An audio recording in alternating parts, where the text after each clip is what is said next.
What is up, guys? So happy to have you guys here with us. This is Gabe with the Squeegee podcast. We get to talk to window cleaners throughout the country and throughout the world, really. We had a gentleman from England last week, but we also like to talk to window cleaners who are making an impression in our industry, especially when it's on social media. We get to know them a little better. And that's who our guest is. Our guest, Charles D. Smith. How you doing, bud? I'm doing all right, Gabe. How you doing? Doing pretty good. I appreciate you making the time for us. We had a chance to meet. Well, we met at the IWCA convention, at the Elevate convention there in Florida, but we've talked on the phone before. And I've really appreciated all the work that you've put into it. And I wanted to give you an opportunity to just talk to people, help people get to know you a little better, and just see what you've done to kind of take your business to the next level. I know you still have other plans, right? You still have other things, goals you want to accomplish for sure, but I appreciate what you've done so far. So why don't you just take some time and tell us a little bit about your business, how you got involved with window cleaning, and what goals you have for the future. Well, yeah, I got into window cleaning. April 7th was 5 years I've been doing this. I spent 4.5 of those years with fish window cleaning up until July of last year. I finally took the leap of faith and, made that decision to, go out on my own and like most people would agree, it was the best decision I've made. And it was, I haven't hit a full calendar year yet and I'm busy. Like you caught me in the middle Yeah. of doing quotes today. As soon as I'm done with you, I have 6 more quotes I got to get done. So it's exciting. It really is. And even in the midst of all this chaos today, like I had a big project job that took me about 3.5 hours to do, and then I had plans to do my quotes, but then right in the middle of that, my daughter, our youngest, which is in 7th grade, she's ill. So I got that opportunity, to go pick her up, get her home. So that's the kind of freedom that this job has provided that is huge. Right. Um, Yeah. so yeah. What was another part of your question? So I'm sorry. yeah, what are your goals? So you've got it to where you're a single owner operator now. You've got your business kind of where you like it. You're busy, obviously, so you've got customers who are calling. What is your goal for your next stage of your business? What are you shooting for? Right now, it's still the education part of business. It's Mhm. the little things, the taxes, the developing processes. So the day that I do hire, I got processes in place. Um, so we're not, flying by the seat of our pants trying to figure things out. So I've been having those thoughts a lot here lately. The phone has been ringing a lot. Yeah. And as a solo operator, you can only imagine you're wearing all the hats. You're answering, you're quoting, you're invoicing, you're doing all that. So yeah, the whole thought of I may have to hire sooner. So Yeah. that's kind of where I'm trying to shift my focus on before I make that call as far as hiring. There's a lot that I Yeah. need to start educating myself and developing before that happens. For Um, sure. so yeah, just trying to wrap my head around that now. It's just another phase of the journey of of owning and learning how to run a business. Yeah. Yeah. And Yeah. that's usually what happens is we get forced into hiring, all right? Because we're so busy and you're raising your Yeah. prices and you're still getting the calls. And that's a testament to when you're a good window cleaner, right? That you raise your prices, but people don't leave because they still want you. They're willing to pay the higher prices. So you're getting to that point. You're doing it the smart way. I know for me, I was forced into hiring. I hired quickly, regretted it instantly. The guy quit. I was like, I'm not hiring again. Forget that. And then pretty soon I'm right back in the same spot where I'm working too much. I'm staying out late. My day is from 7 in the morning till 8 at night, and not as much time with the family after work because I'm making calls and scheduling, doing, whatever business stuff you got to do. And it just wasn't, if I was going to keep doing this, it wasn't going to work the way it was. I had to figure out a way to hire the right way. Right.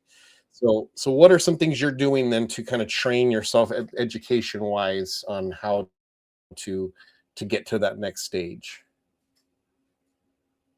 Well, one thing I'm trying to do is just continuously to surround myself with the right minded people.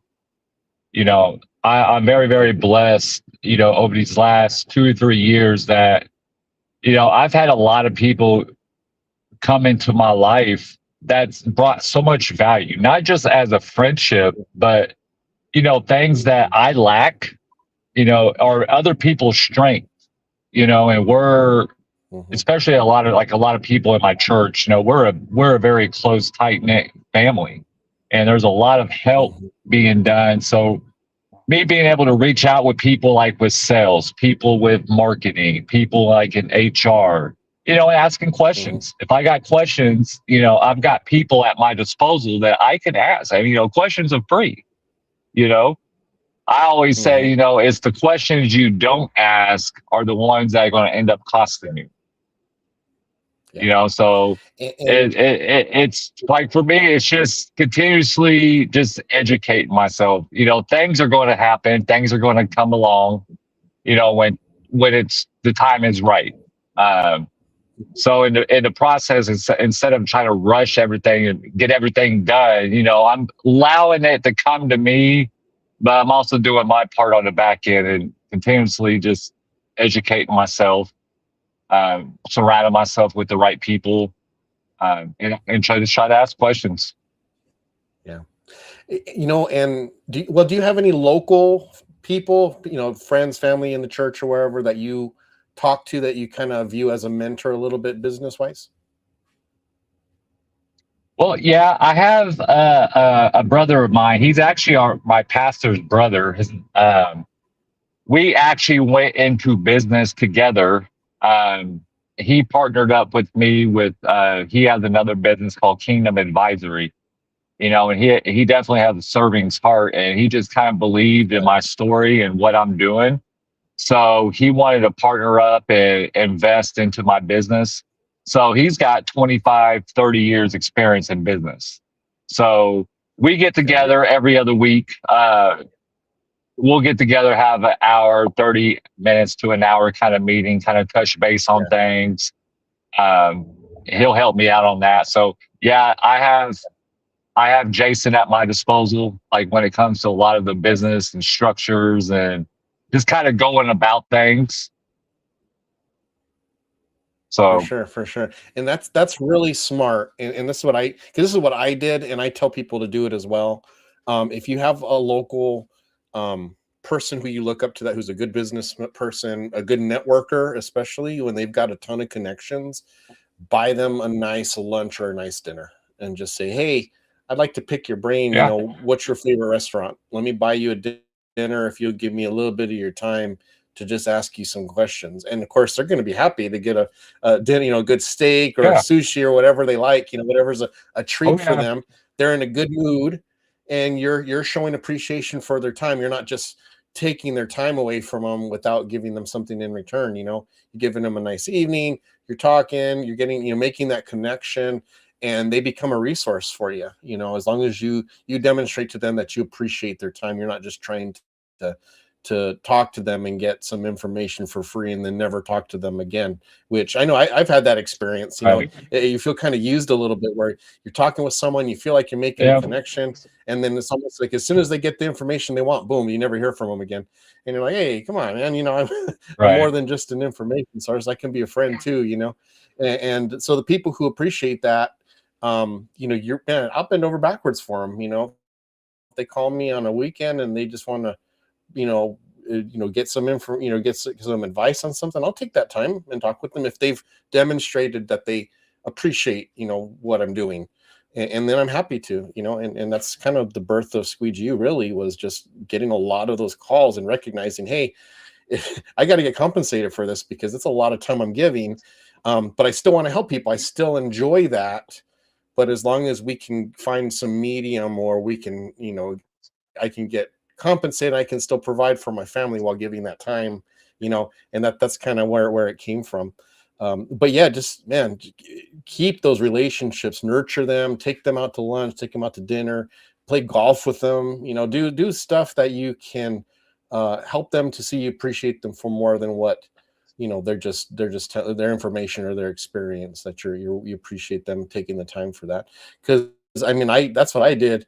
Do that at the networking places too, especially at the conventions. If you go to the Huge or you go to the Elevate convention and there's someone you want to talk to, just tell, hey, let me buy you lunch, let me buy you dinner, and I just want to talk with you, if that's okay. And yeah, I've done that to a few people who I admired and wanted to get some input, and it's worked out really well. So don't be, I like what you said, don't be afraid to ask. That's really, really important. Oh, yeah, absolutely. Networking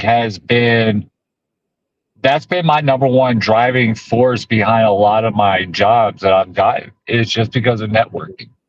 Uh, Yeah. you've probably seen it on Facebook. Like, I presented my business last Wednesday. I have a networking group down here. It's kind of a nationwide thing. It's called 1 Million Cups, and they've got it across the states. But it's a free networking that goes on every Wednesday from 8:30 to 9. It's kind of your networking time. But then from 9 to 10, they will typically have like 2 guest speakers.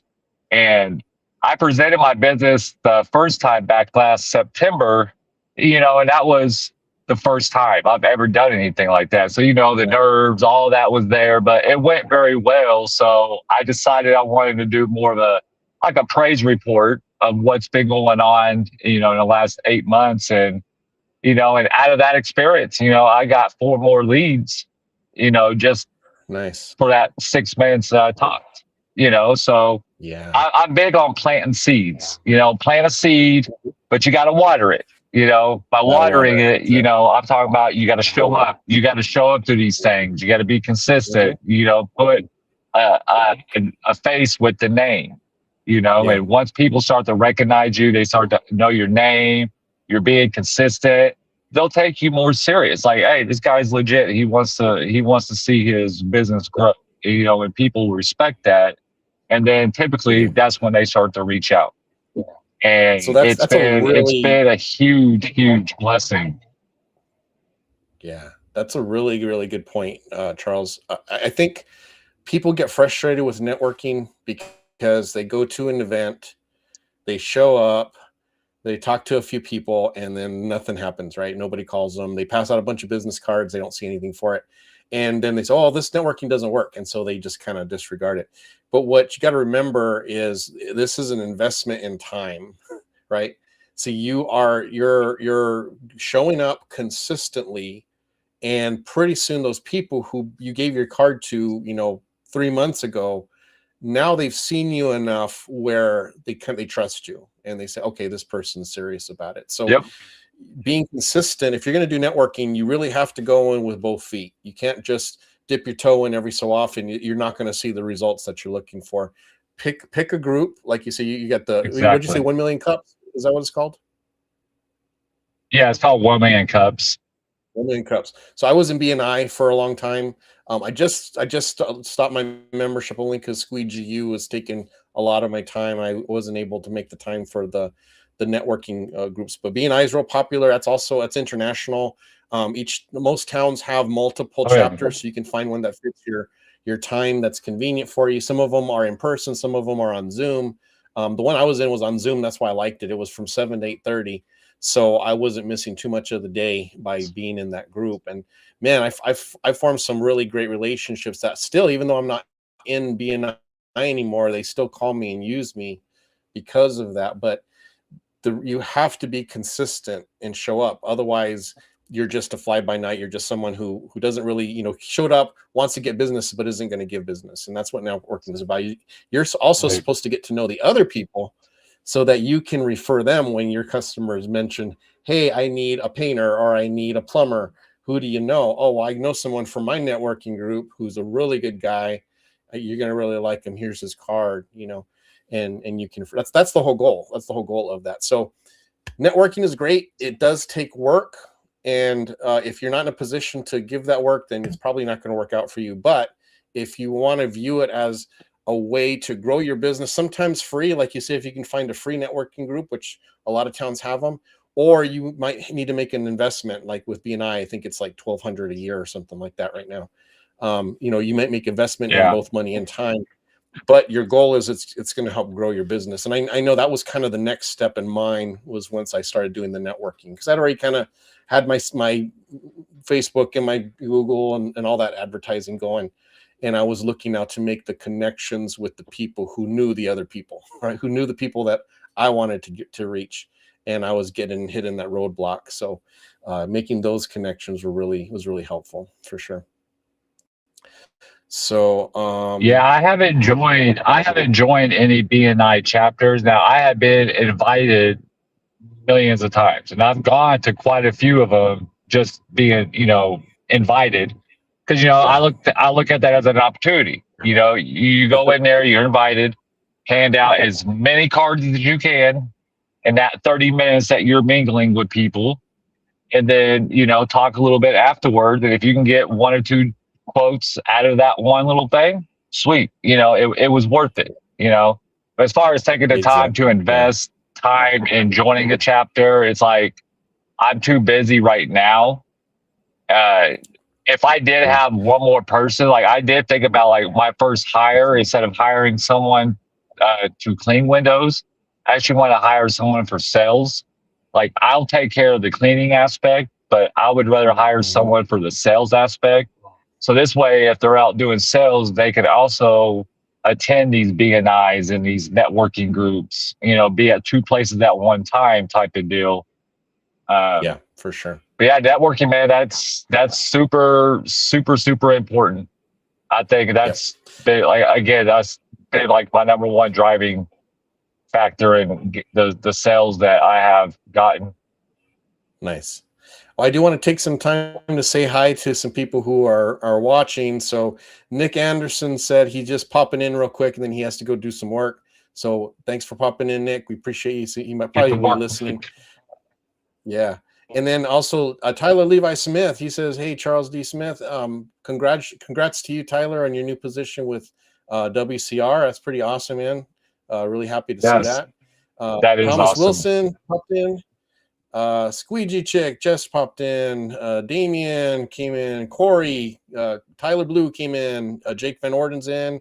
Jason Gulick even is gracing us with his presence. So good to see you, Mr. Jason. Appreciate you, bud. Yep. And then let's see. Oh, Adam Hogan Jr.'s in. I think that's it so far. So very good. Thank you guys all for checking in. We really appreciate it. We love you guys and appreciate your commenting during the show. So I did want to play a few of your videos. You have some pretty cool TikTok, I think, is probably your main one. Right? I mean, I know you have some videos on the other stuff too, but I found some stuff on TikTok that wasn't on the Facebook or Instagram. So I did want to play one because it talks about a certain mentality that you have to have that I think is really important. Let me see if I find the right one here. Hold on. I think it's this one.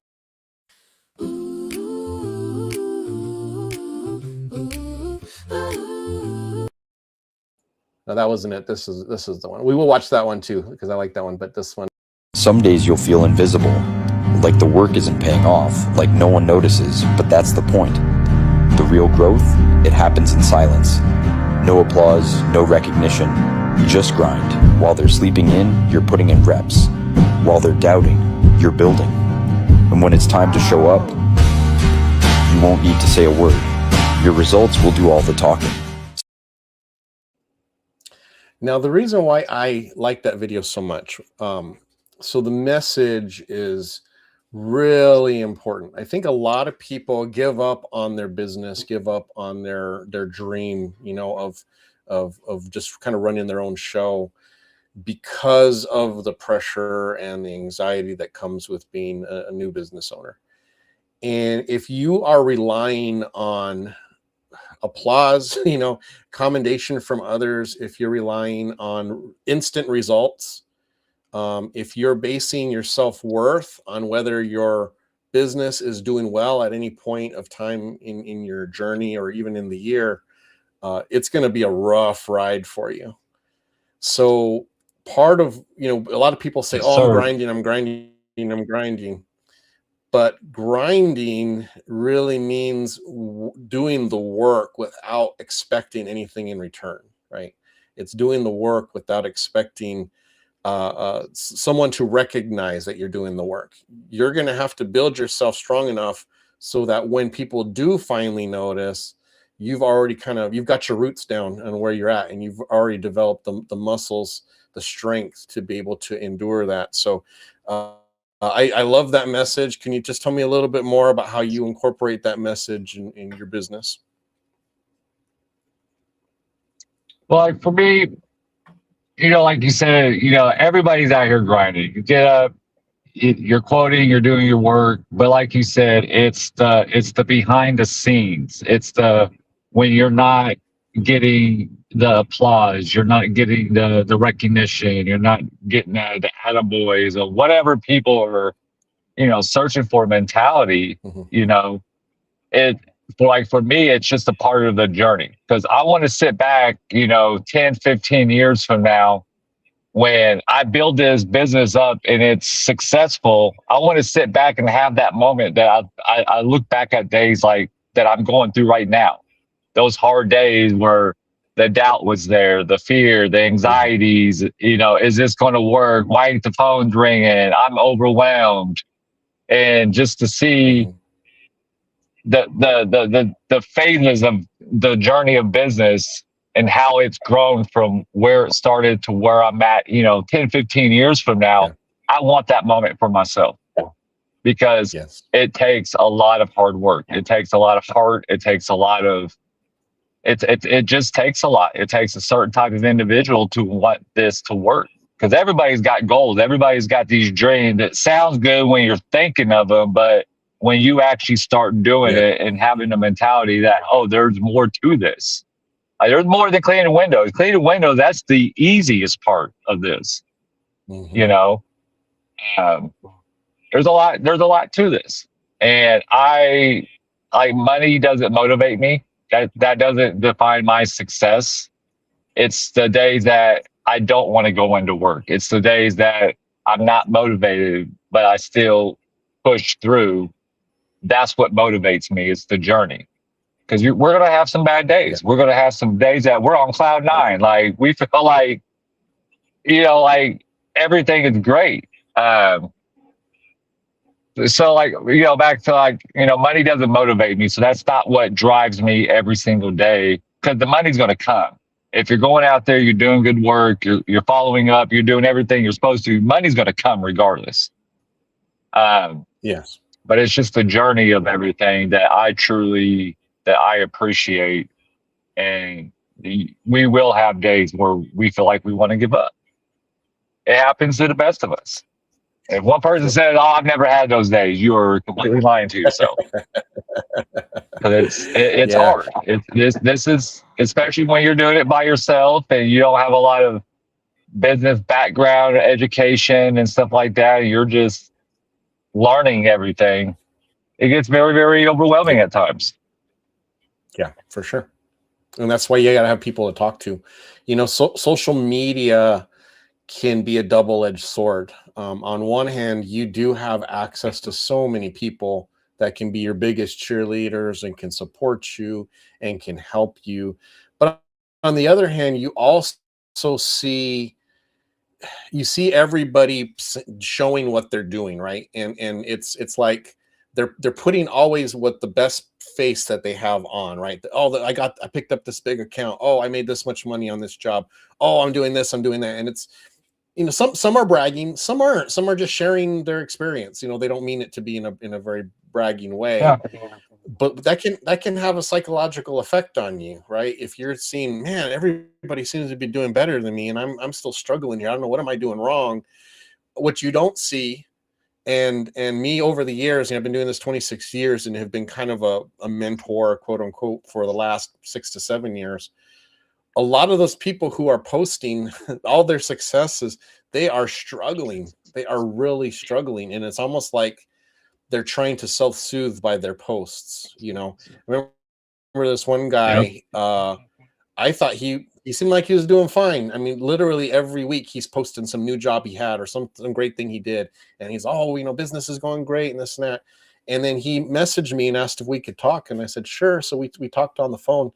Poor guy was a wreck. I mean, he was just a wreck. He wasn't sure how he was going to pay his bills. He wasn't sure if he needed to just dump his business and get a job, you know, somewhere else in the you know, regular, quote unquote, regular job.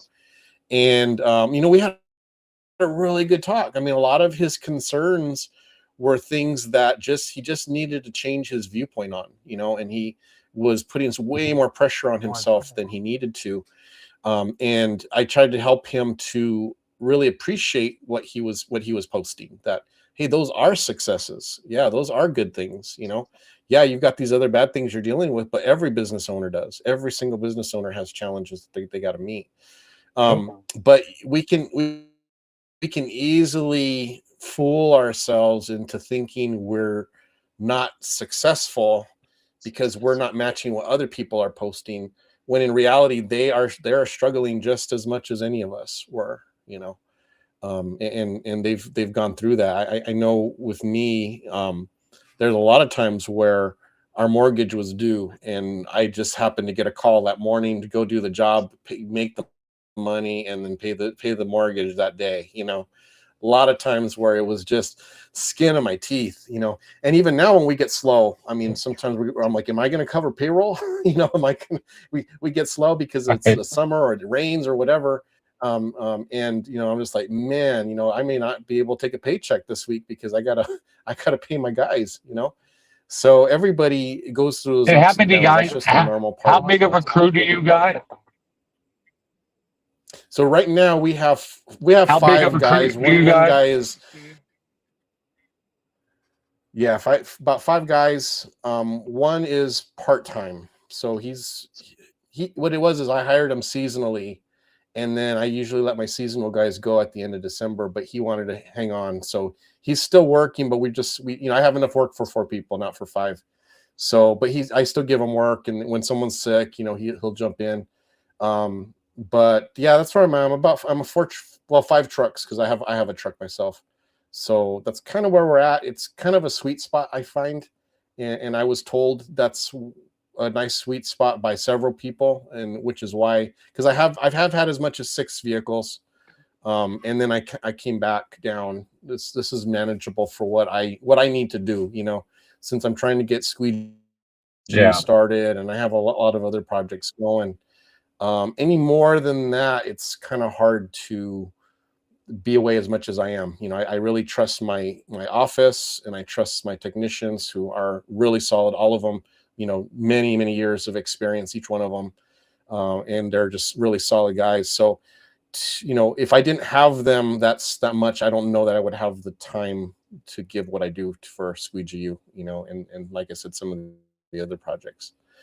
So, so when did you? Yeah, but you need that resilience. Sorry, I'm about to interview you now. When did you know? Yeah. Like, when did you need to hire? Like, what was your indication? Like, okay, I need to hire. This is the right move.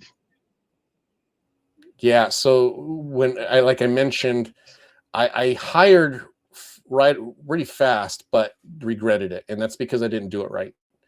I hired. And I didn't. When you hire, you need to raise prices. There's kind of like a list of things you need to do when you hire for the first time. Your prices have to increase. You're not going to be paying. You know, you have payroll now, right? Before you probably were just doing draws from your business to yourself, and that's how you're paying yourself. Or you might be on a payroll. I don't know. Some single owner operators do just form a payroll, but most of them stay like a sole proprietor, and they're just drawing from their business when they need it. But you have payroll, so now you've got a whole different type of work. You know, now you have to factor in the time, the office work that it takes to have a crew, to have employees. It's a whole different ballgame. So I always tell people, when you go from no employees to 1 employees, you've got to. It's like you're busting through a wall, right? You're going full speed by yourself, and then boom, you hit the wall, and you want to hit it fast enough that you can break through the wall. But once if you break through a wall, it's going to slow you down. So you have to be ready to take a little bit of less money for a little bit and view that as an investment in future profits. Because now if you have a good employee, well, now you can make more money per day, right? Especially if you're paying them per hour, or if you're paying them commission, whichever way, you're adding more profit to whatever jobs you have. So now you can fit more jobs into a day. You can perhaps do bigger jobs, take on bigger jobs that before you were saying no to because it was just yourself. And you've got a little bit more leeway. So then the same thing happens when you hire your next employee. Now it's not as much of a big thick wall because you already have an employee. You've already got your payroll situation all set up with your bookkeeper or however. But every time you hire someone new or add a truck, it's going to be more work. And that's what you have to just remember. It's not, people think when you hire, it's like a linear, right? You go up like that. It's not. It's up and down, it's up and down, it's up and down. But eventually, if you do it right, then you're going to be able to see a better profit at the end there. So that's your whole goal.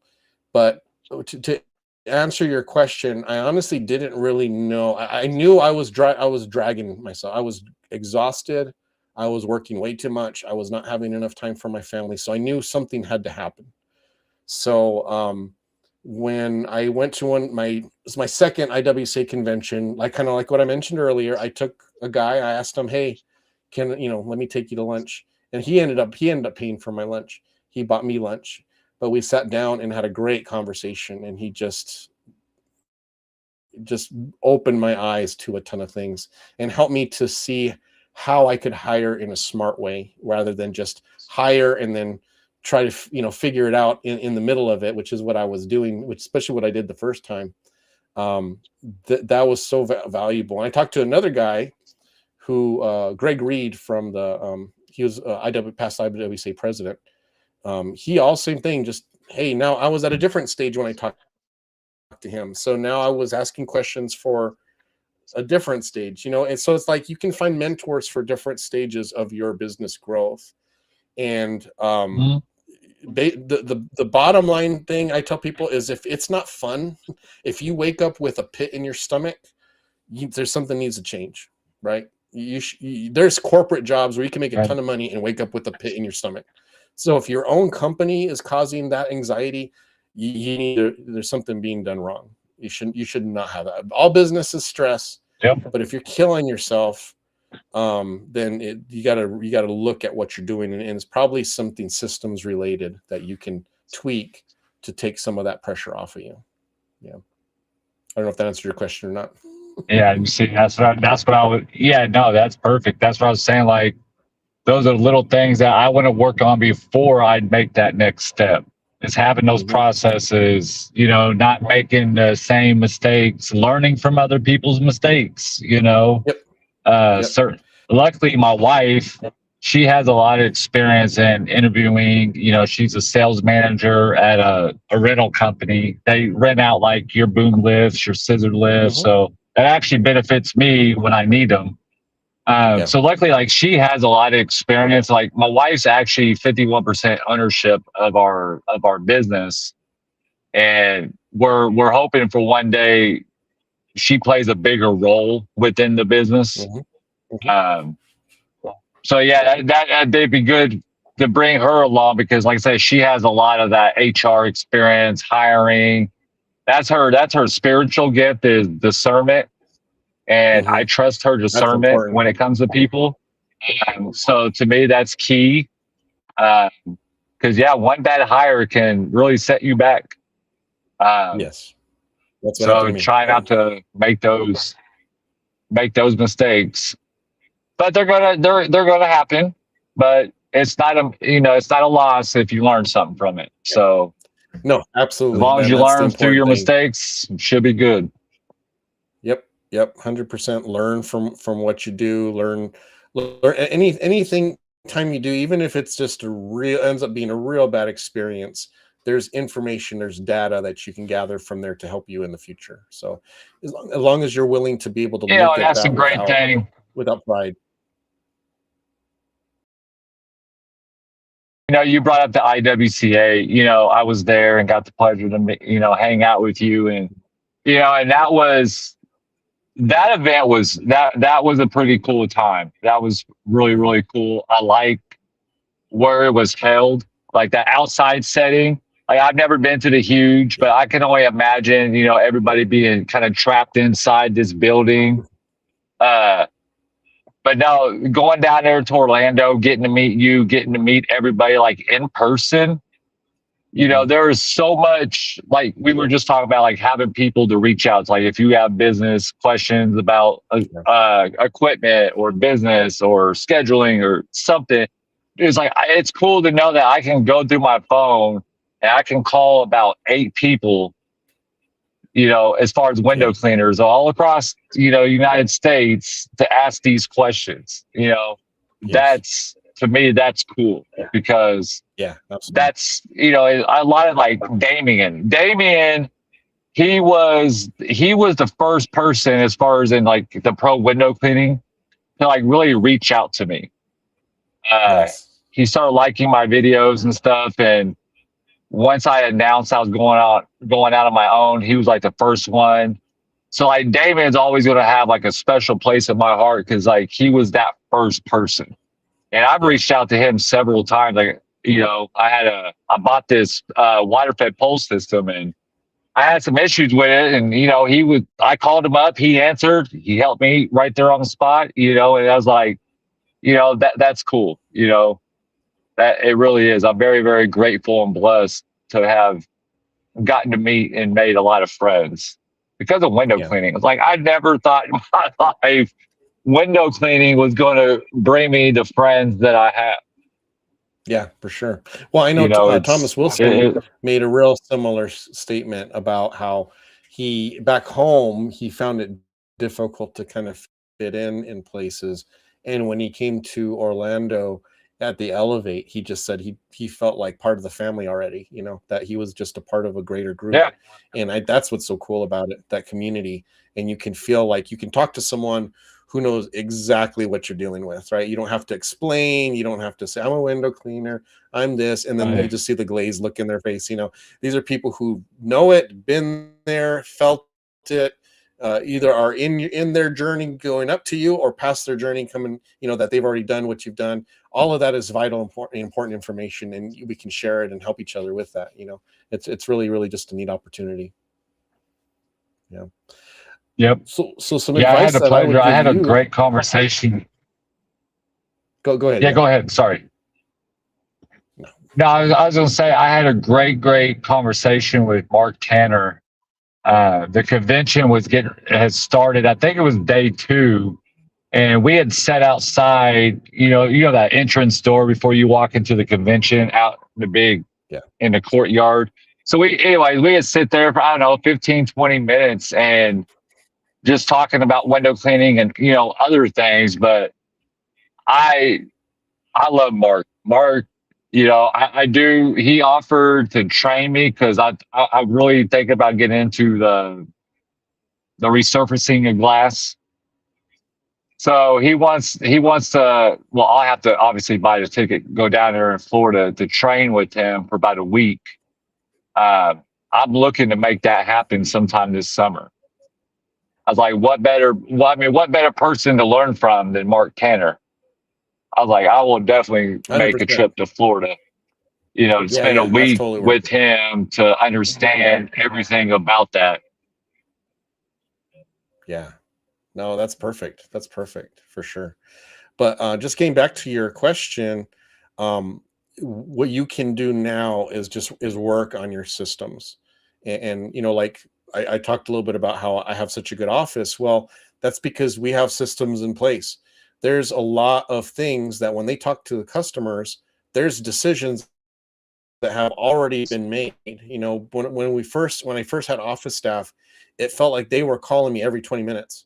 Hey, Gabe, what do we do about this? Hey, what about this? Hey, what about this? And it just, if you're trying to work and it's pulling you constantly out of your train of thought or your flow that you have when you're cleaning this house, that just slows you down so much, And so once we establish systems, now customer says X, They look, they don't even have to look at the chart anymore. They know it so well.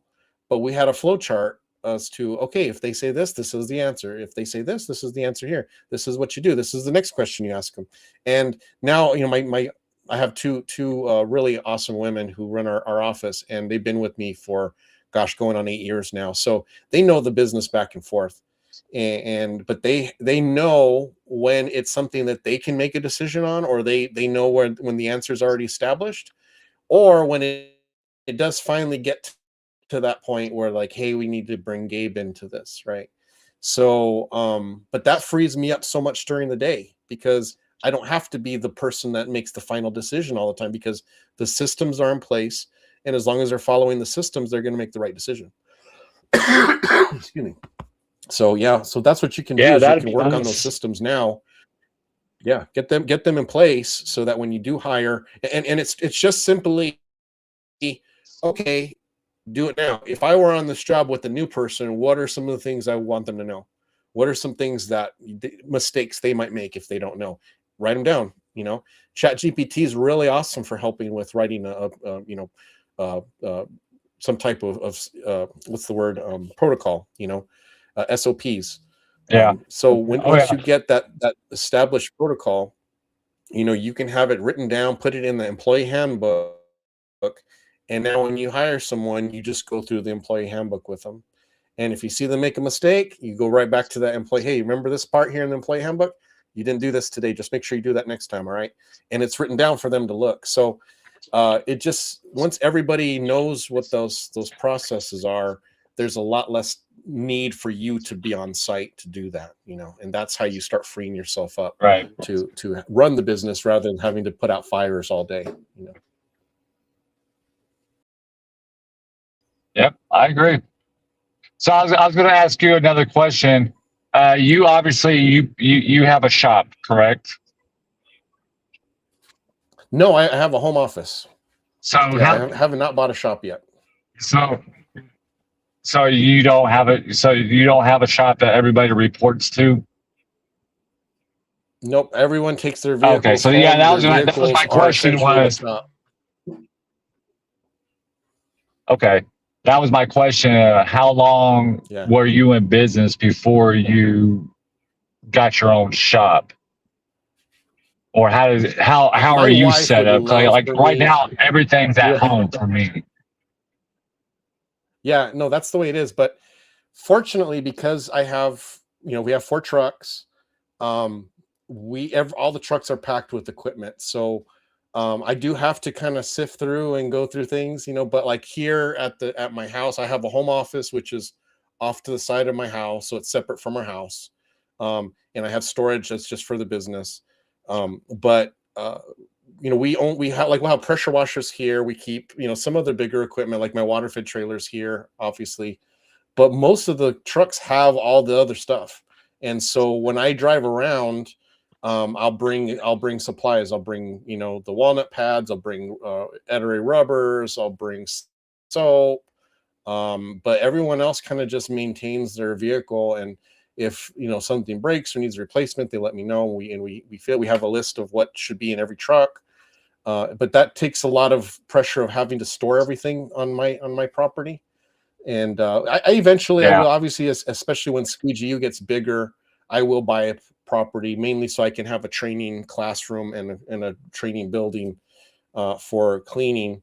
But then I'll probably put Gabe Spotless on there as well and split the cost between Gabe Spotless and Squeegee on that. So that's coming down the road. But right now,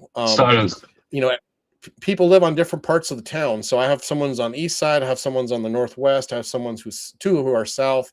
So we assign them routes so that they can minimize travel as much as possible. So the guy in the northwest, he gets all the jobs in the northwest, which is a pretty high-end company. Same thing with the east. On the south, we have a retirement community that's about 30-45 minutes away from Tucson. So they handle all those jobs. And that's kind of how we try to organize it as best we can. But no, I don't have a shop yet, although I know my wife would probably be really happy with that. We do our best to minimize it. So do you guys have like magnets on your trucks all your employees? Do you just have magnets that they signage. put on, when they clock in for the day, and No, they're wrapped. or is it or are your? Oh, okay. Yeah. So they're company vehicles. They're not allowed to drive them when they're not working. However, if they got to go to Walgreens or whatever to pick up a prescription, I don't care. It's like I tell them, look, if you want to go grocery shopping and your wife's got the car, it's fine. I'm not gonna but just don't take any road trips in my vehicle, please. Don't be using that Exactly. as a car to drive around town. But it's just part of the agreement. That's part of something, the form they sign when they get assigned a vehicle. Yeah, that's probably one of my next bigger goals, because right now I drive a 2014 Dodge Grand Caravan. So, and I have 2 magnets on each side of the doors, but then on the back, I have my logo with my name and number perked out on my window. So I'm getting ready to perf out the other 2 side windows with, my information. Yes. But eventually, Yeah. I want to get a transit van and actually get it wrapped, and that's my next big goal. Yeah, this van, it's got over 200,000 miles, and I don't foresee it lasting forever. So that's a sweet spot, man. That's a sweet spot. oh yeah. Yeah, I've always had Fords. I just started. My new ones that are coming in are now Nissans, but I had Ford Rangers for a while, and I still have a Ford Transit van. I have one Ranger, one Transit left, and the other 2 are Nissans. So I'm going to be moving as those die out. I'm going to be replacing it with the Nissan going forward. But the Fords have been great. The only thing about the Fords is the transmission's going out. They just will go out. You just have to put a new transmission in. Yeah, I have So as long heard as you that's accept an that fact, issue with the Fords. yeah. Yep. So No, I've actually looked that's just into the cost of doing business. Nissans, the Dodges. Oh yeah. Mhm. Yeah, I thought about getting like an open bed truck, just because like when you do start getting into stack ladders or big extension ladders, like I currently just use an M22 large little giant. Oh, I yeah. like the large little giants. Yeah, they are a little bit heavy. I'm just used to it. The weight doesn't bother me. Yeah. Yeah, they are heavy. They're very sturdy. I've been using them for 5 years. I've had 0 issues with them. I'm not a big stack fan. Yeah, I'm not either. They're super useful. Super useful, but the loading and unloading them, it's a pain in the butt. It really is. Yeah. I think that's my issue with it, is just I just terrible. I just never got used to like you say, they kind of slide around in the truck. And I did kind of wrap them with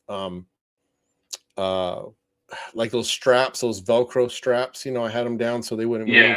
But it just felt like such an ordeal every time I had to use them. When it was just two stacks, just to get to some little windows that were kind of high, that was fine. But I felt once I got to I needed 4, it was just more of a hassle when I could just use an extension. But I know some people swear by them. They absolutely love them. They say they're great. But yeah, it's preference like anything else. If you start using by your business using them, yeah. Yeah, that word preference. Well, I tell you, the pro group, it cracks me up on how many people argue about tools, and when everything is preference. Literally everything about window cleaning is preference. Yep. There's so many great tools. There's so many different ways to do things to get the exact same result. It's like, I don't get why people argue with people I like the Mormon handles. I know a lot of people don't like them. I personally, I use them every day. I like the punctuality of them. I think they're a great handle to me. But people will swear they're trash and it's Sorbo or nothing. I'm like, okay, cool. You like Sorbo. I like the Mormon. Right. It's preference. Yeah, Jake Van Orden, he says we only use sections for everything. that's how I was trained. So that's how I have trained everyone. And that's it. You know, if you grow up with it, you start with it, you know it, you're familiar, Yeah. then you love it. Right. You know, and I totally get that 100%. I just wasn't, I, when I started my business, I didn't have anyone to tell me anything. I literally had 1 hour of training, and the rest of it I had to figure out on my own. So I, you know, a lot of all my ladder stuff was from Home Depot. I mean, I never got any further than that. So I didn't even know stacked ladders existed until, you know, I was, you know, 15, 20 years into my business. So it's just, you know, you grow up with it, you know it, you're familiar with it, you're comfortable with it. That's the most important thing for sure. Yeah, when I was with Fish, we had a couple stack ladder sections. We had the large, a lot of large little giants, those telescopic poles that you kind of just raise up and it kind of collapse. We've had those. I don't like those things. I hate those. But yeah, I mean, we had stacks and I've used them, but I still prefer just the large little giant. To me, it was just easier, you know. And I said, well, people will complain, oh, it's so heavy. I'm like, well, I don't know, go to the gym. Start lifting some weights. I don't know what to tell you. It's fine. Right, well, they're fine with me. We're running out of time, so I did want to show at least one other video. Maybe we'll get the third one in too. But I really liked what you did here. So let's, I want to play it and we'll talk about it.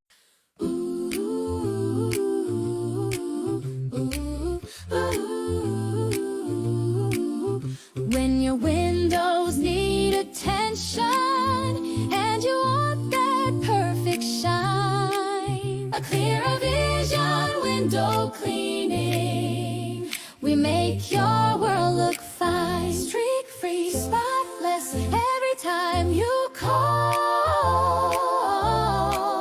A clearer vision window cleaning, we bring clarity to all.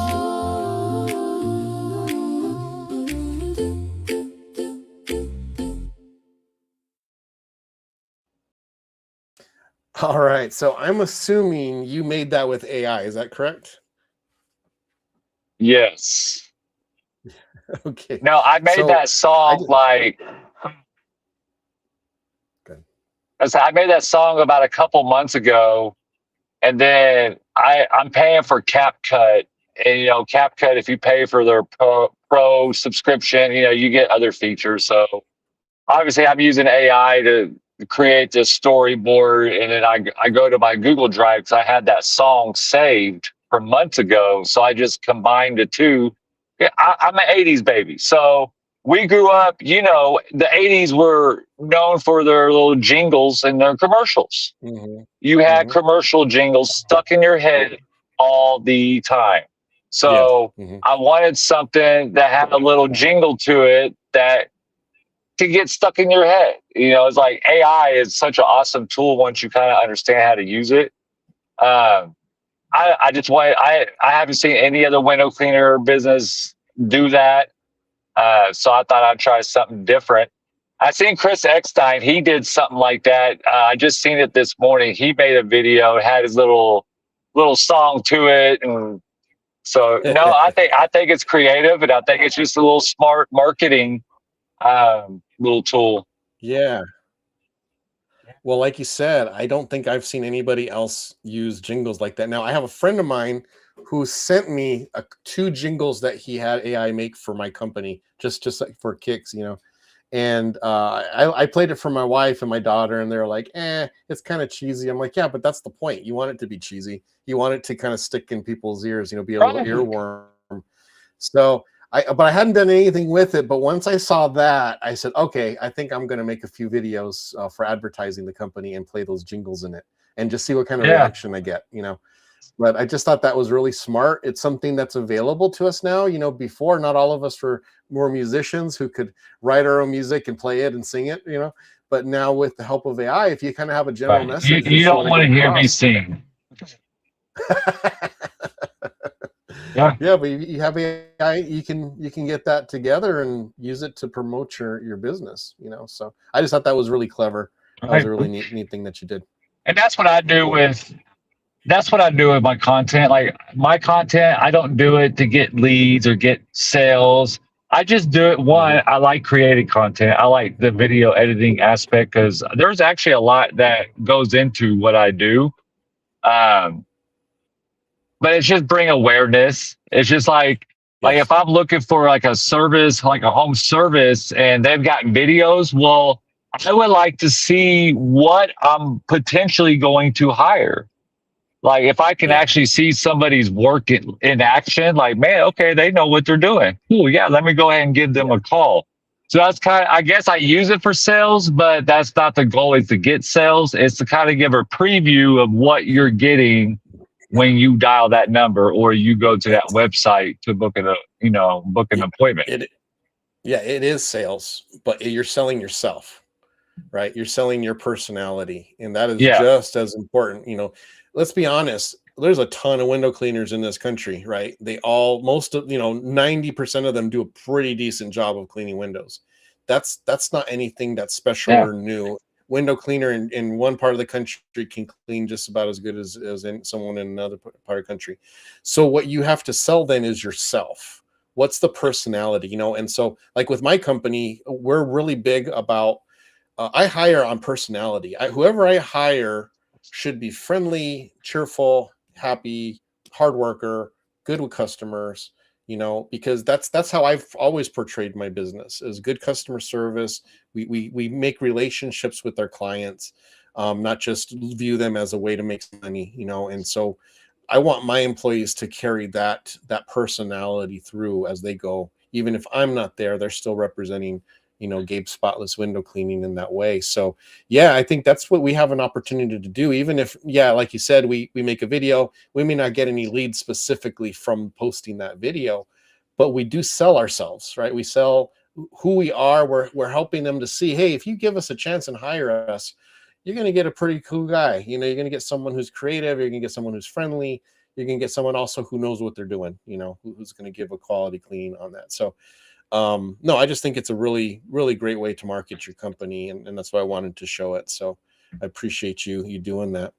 Well, we're just about out of time, Charles. Is there anything you want to promote or share with everyone as on our way out here? No, nothing to really promote. Just a lot of Thanksgiving. Just thanking you for having me on today. It's been an honor. It was an honor to get to meet you down in Orlando. Even though you were a super busy guy down there, we didn't get a lot of chance to really kind of just sit and really talk. But we got to talk there for a little bit. But no, just thankful for the community in general, WCR and Zero as a company in whole. We all know, they're just great people, Chris and Alex and the whole team. Yeah. All the podcasts, Mark and Jason, I had the pleasure of being on their show. That was an awesome time, having a chance to be on your show. So, if TJ's watching, I'd love to get on Squeegee Life. That'd be dope. That would be really cool. They would love to have you. What sucks, I can't, there's a lot of time I can't really get to them live while it's going on because while they're live, I'm tied into my church, and Wednesday nights we have our community groups, and so I'm with my community group during that time. So I always got to catch his show after. But yeah, just thanks everyone for all the love and support. And I've had some personal issues that I've kind of reached out to people, and they know who they are. Just in real life, I appreciate people and being there for me when I needed somebody. Yeah, for sure. Well, hope you can talk to me about anything, and hopefully at one of these conventions when you come, we got to make time to get a lunch or a dinner together. All right, we can talk and or I can invite you to one of our dinners that we have. That would be awesome too. But you're someone I really, I don't know if you see my head, admire. but I had your head on today. I appreciate that, man. Appreciate it. Thank you so much. And just a shout out to everybody. It's really cool when you put something into the world and you don't know what the reaction is going to be. And now it seems like about every week or so, or once a week, I see someone posting their social media and they got their hat on, they got a shirt on, And that just means so much to me, just the support. Thank you so much for doing that. You can buy those on our website, but I do giveaways. I got to order some more still. That's actually on my list to do this week, so I can start doing giveaways again of the hats and the shirts. But I really appreciate you guys. And just, Charles, like I said, man, I like the way you're doing things. You're doing it the right way, and you've got the right mental makeup to make something of this business. So just I wish you the best. Look forward to your success that you're going to have in the future. And yeah, man, just reach out if you need anything. All right, Gabe. Yeah, I appreciate it, bud. All right, and thank you guys for listening. Again, we're here every Tuesday, 4 p.m. Thank you so much for your support. Please continue supporting Window Cleaning Nation. I know they have a bunch of events and drawings and stuff going on. So Jake Van Orden, they just had, I forget what the number was, but I think it was 15,000 members in there, which is him and James Riley just doing an awesome job running this group, and I appreciate them allowing us to stream. I think they hit 16,000. Is it 16? Okay, yeah, I knew it was up there for sure. But thank you guys all for watching. Yeah. We will see you next week. Take care.